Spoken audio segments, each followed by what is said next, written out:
Salut à tous, c'est Tidou01, j'espère que vous avez la patate, les filles comme les gars. Et aujourd'hui on va parler de pure masterclass. Alors là je vous en propose 3 grosses pépites. Je pense qu'il y en a certains que vous avez déjà entendu parler, mais là c'est vraiment 3 masterclass et je pense que vous allez vraiment casser votre crâne parce que c'est vraiment des purs chefs-d'œuvre.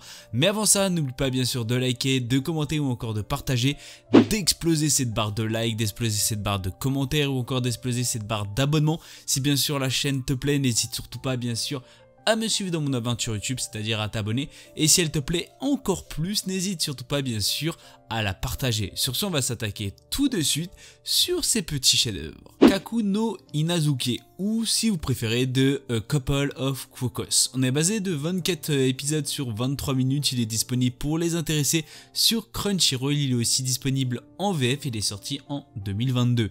On est plus basé sur de la comédie, de la romance, du shonen, du triangle amoureux et bien sûr du mariage. On va parler de Nagi qui est tout simplement un élève sérieux, passionné par ses études. Un jour alors qu'il est en 2e année, il découvre qu'il a été échangé à la naissance avec une fille. Espérant garder bien sûr leur enfant biologique et adoptif, leurs parents décident qu'ils vont se fiancer pour pouvoir rester en famille.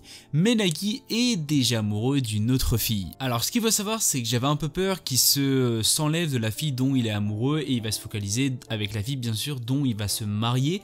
Et pas du tout, il va tout simplement vraiment rester coûte que coûte avec cette jeune fille, mais il va avoir un petit retournement de situation parce que les deux jeunes filles qui vont apparaître devant lui vont tout simplement, il va commencer à avoir certains sentiments. Vous allez bien sûr le découvrir au fur et à mesure des épisodes et je vais pas vous mentir que c'est quand même une réelle pépite. Je pense que vous allez passer un très bon moment parce que j'ai un petit coup de cœur par rapport à une jeune fille sur les 3, mais sincèrement les 3 ont une histoire incroyable. Il fait énormément passer bien sûr sur de la comédie, de la romance et bien sûr du triangle amoureux, et il va avoir une petite réflexion par rapport aux 3 qui est quand même plutôt hilarante. Je pense que vous allez comprendre bien sûr pourquoi la petite réflexion est quand même hilarante.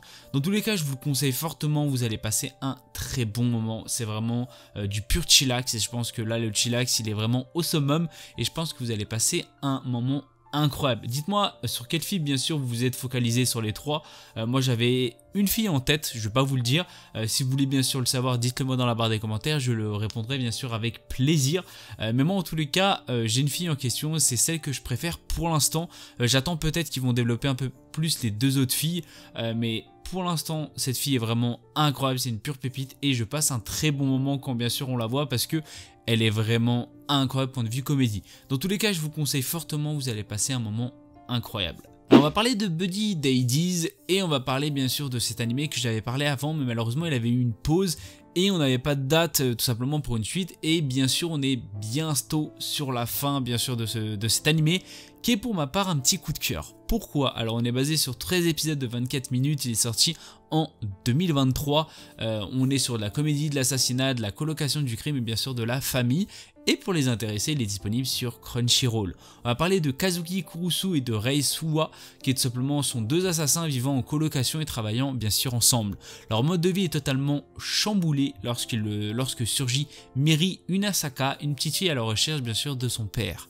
Alors on va pas se mentir que l'histoire est extrêmement mignonne et ça c'est quelque chose que j'ai trouvé vraiment incroyable, je m'y attendais vachement pas et la fille est folle. C'est vraiment une pure pépite, je l'adore, elle me fend le cœur, je sais pas comment vous le dire, c'est vraiment une réelle pépite, elle est extrêmement drôle, elle apparaît à des coins, tu sais pas pourquoi elle est là, mais vraiment c'est ce qui donne vraiment l'envie de continuer cet animé, qui est tout simplement cette fameuse petite fille, et les 2 personnages qui sont tout simplement les 2 assassins sont extrêmement bien choisis, parce que c'est ce qui rend le petit piment en plus on va dire dans l'animé qui est quand même totalement incroyable.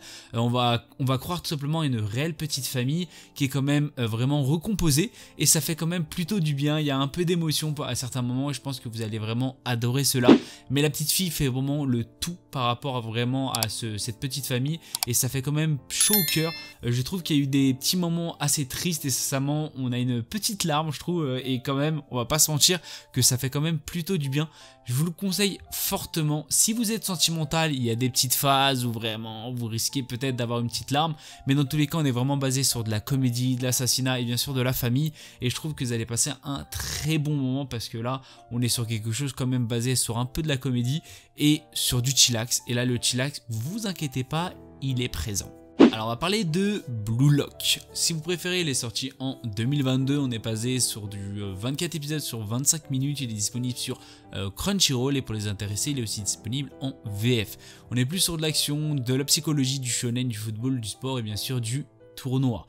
Coupe du Monde 2018, équipe de football du Japon éliminée en 8e de finale. Ce nouvel échec incite l'union bien sûr japonaise de football à fonder le Blue Lock, un centre de formation révolutionnaire rassemblant les 300 meilleurs attaquants lycéens du pays. L'objectif du coach du Blue Lock, Jinpachi Ego, est clair: détecter l'unique attaquant qui écrasera tous ses rivaux par son talent et son hyper individualisme. Pour Yoshi Isagi, joueur bouillonnant encore inconnu, il n'y a pas d'alternative. S'il veut survivre au programme hautement sélectif qui l'attend, il devra abandonner le jeu collectif et se transcender pour devenir l'attaquant ultime. Alors j'en avais jamais parlé. Pourquoi j'en avais jamais parlé? Parce que j'attendais qu'il y ait quand même pas mal d'épisodes pour bien sûr vous donner mon topo, qu'est-ce que j'en pense, etc. Ce qu'il faut savoir, c'est que déjà quand il a commencé par la Coupe du Monde 2018, il y a eu pas mal d'émotions, on va pas se mentir, et ça fait, on va pas se mentir, quand même plutôt du bien. Ce qu'il faut savoir, c'est que je trouve que, faut pas se mentir aussi, que le Japon a fait quand même une énorme Coupe du Monde 2018, et là qui s'est, on va dire, un petit peu inspiré de ça, ça fait quand même plutôt plaisir. Je trouve que l'animé ou que ce soit le manga est oufissime. Alors c'est vrai, il y en a beaucoup qui critiquent un peu à l'animé par rapport au manga, mais je trouve que l'animé est quand même incroyable. Alors c'est vrai, pour ma part, je trouve qu'il y a des fois des phases de, je vais pas dire de blanc, ou des phases où tout simplement il n'y a pas grand chose. Et ça c'est un peu peut-être le petit mou qu'il y a à certains moments sur l'animé, mais vraiment quand il y a du puissant, c'est vraiment du puissant, tu vois. Il blague pas du tout sur les effets ou autres, et ça fait quand même plutôt du bien. Il y a quand même pas mal de suspense qui rend un peu l'animé vraiment plutôt intéressant, et t'as envie de savoir la suite. Dans tous les cas, vous attendez pas à un truc de fou au tout début, il va vous expliquer, etc. Mais l'animé, quand il va commencer, c'est vraiment une claque. Alors c'est vraiment un pur chef-d'œuvre.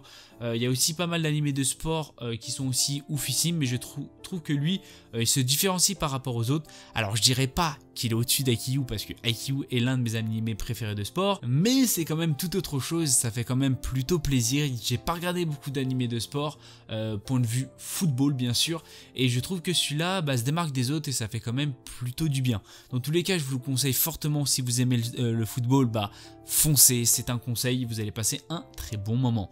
Malheureusement c'est la fin de cette vidéo, j'espère qu'elle vous aura fait plaisir. Si vous avez des idées de vidéos ou tout d'autre, n'hésitez surtout pas à me le dire dans la barre des commentaires. N'oubliez pas bien sûr de liker, d'exploser cette barre de like, de commenter ou encore de partager. Si la chaîne vous plaît, explosez-moi cette barre d'abonnement ou encore de partage. C'était Tito Commande, sur ce, peace.